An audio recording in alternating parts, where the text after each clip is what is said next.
Assalamu alaikum wa rahmatullahi wa barakatuh. Welcome to a new session in the book Reach the Goal via Tajweed Rules. Inshallah, today we will be discussing a new rule in the rules of Noon Sakinah and Tanween. Last time we summarized what is Noon Sakinah and Tanween. And we said we have the 4 rules of Noon Sakinah and Tanween that we'll be discussing in the following lessons, inshallah. And here is the first lesson and the first rule. So the first rule of Noon Sakina and Tanween is called Idh-har halqi. Idh-harun halqi. Or Idh-har for easier terms to use. You can just say Idh-har. Idh-har, it means what? It means manifestation. It means clear, to make something clear. That's Idh-har. Okay?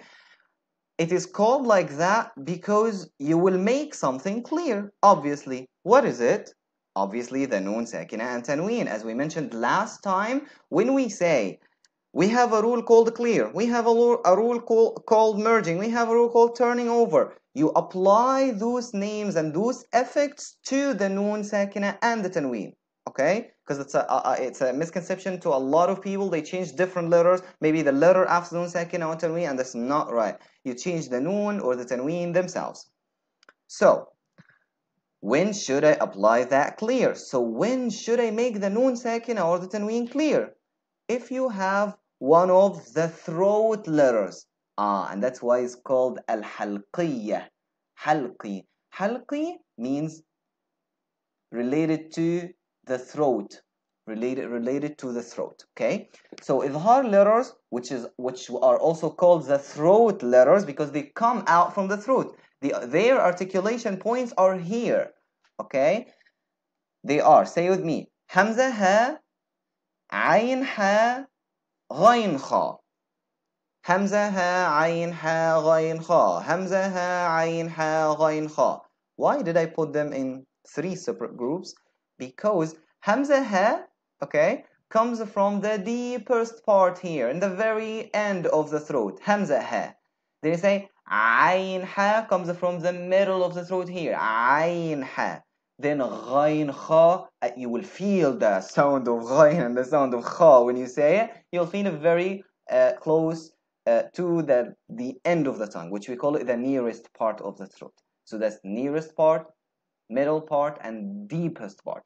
Hamzun ha, Aynun ha, Ghaynun kha, from deepest to nearest.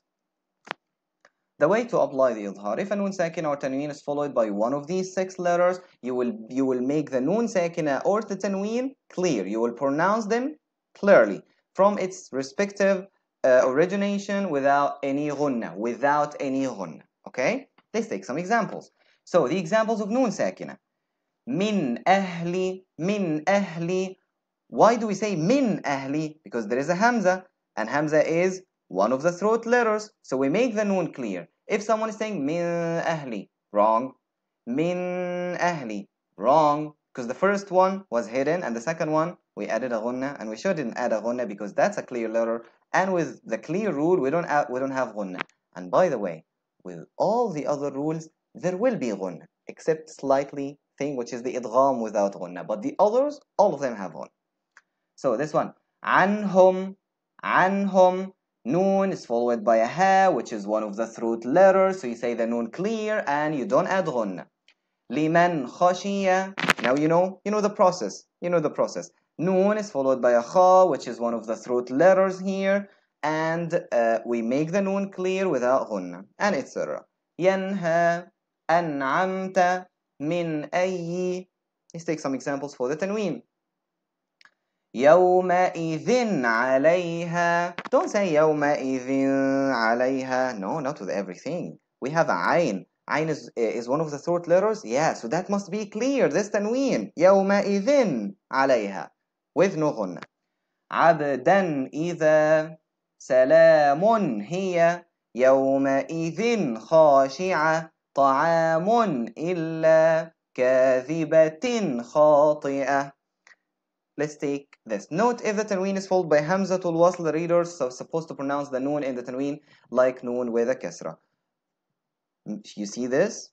You add Noon with a Kasra there. So not يومئذ المستقر, يومئذ المستقر. When we finish this book, inshallah, I'm gonna make a separate lesson. I'll add it to the to this group about those connecting and those stuff, inshallah. That should be all for the Idh-har. Next time we'll be talking about the Iqlab or the Idgham, inshallah. See you then. Assalamu alaikum wa rahmatullahi wa barakatuh.